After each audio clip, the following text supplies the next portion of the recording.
This is the song of the periodical cicada, commonly called the 17-year locust. It has been heard re-echoing from the walls of this stately Maryland mansion at regular 17-year intervals since 1768.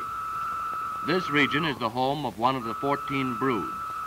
Brood 10 appeared last in 1936 for a few weeks in June and July. Millions of these harmless insects fill the air with their song. The shrubs and trees were covered with them, crawling, flying, and singing. By mid-July, they had disappeared. The life history of this insect affords a good study of a type of the great order of Hemiptera, or true bugs.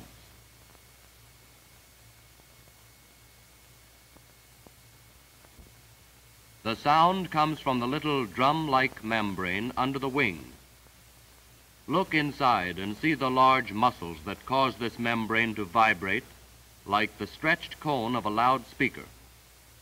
The so-called pharaoh note, lasting about 5 seconds, is made when the cicada raises his abdomen to a horizontal position.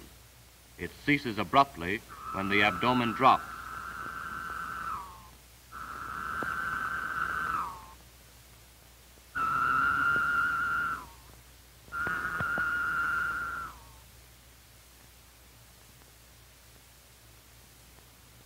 Only the male can sing.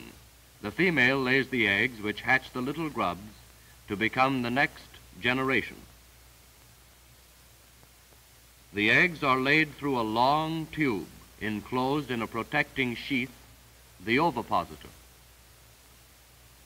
The eggs are inserted deeply under the bark of twigs through the sheath, a chisel-like tool which rips the bark and makes a cavity for eggs. Notice the pump-like motion with which the eggs are laid.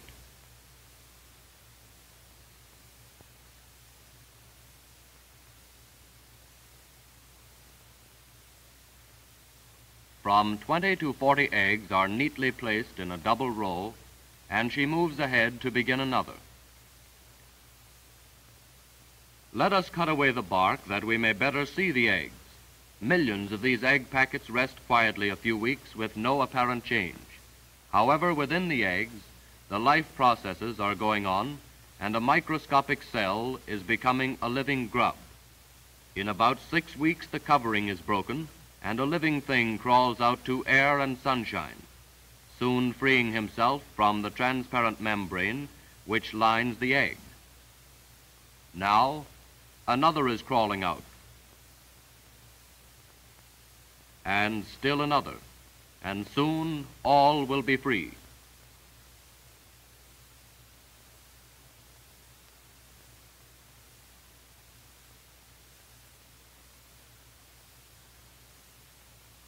What becomes of this seemingly helpless creature after he falls to the ground? He burrows down several feet beneath the surface of the earth, where he lives by sucking juices from the roots of various plants. So, for 17 years, he feeds and grows without injuring the vegetation on which he lives. When fully grown, he comes up near the surface. He then hollows out a temporary cell and undergoes changes in preparation for life above ground. Should the small boy who saw the helpless grubs fall to the forest floor return as a full-grown man 17 years later, he might find many holes in the ground through which the grubs had escaped.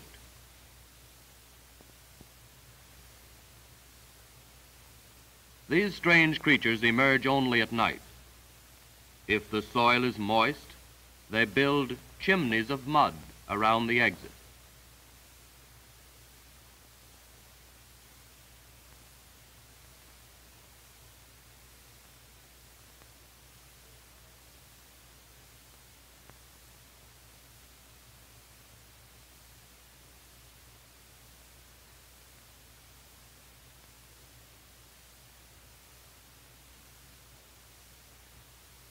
Now you see little resemblance to either the adult or the grub as hatched from the egg.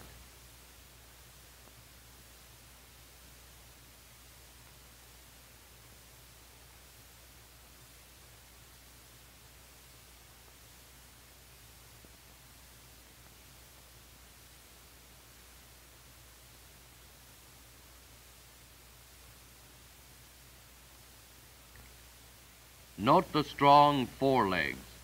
With these he digs the tunnels in which he lives for many years.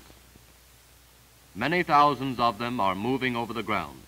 They find a post or tree with rough bark, crawl up until an anchorage for the sharp claws is found, and attach themselves securely. This one is all set. And if you will observe the white line on his back, you will see the outer covering begin to split.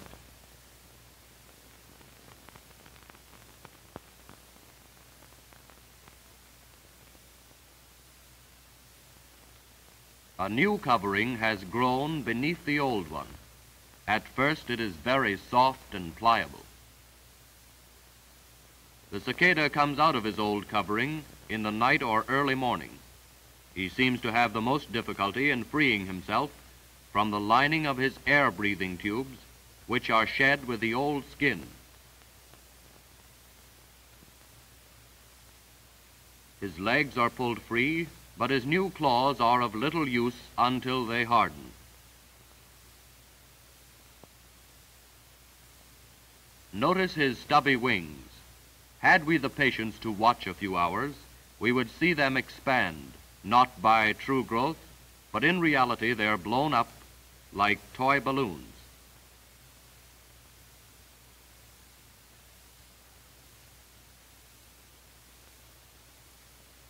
Notice also the gradual appearance of the adult markings.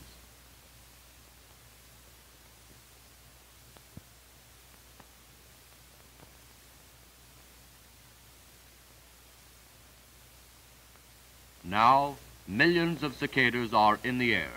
For about 3 weeks they will live as winged insects above the earth. In the brief span of their adult life, they will mate and lay the eggs of a new generation, which will come to maturity 17 years hence.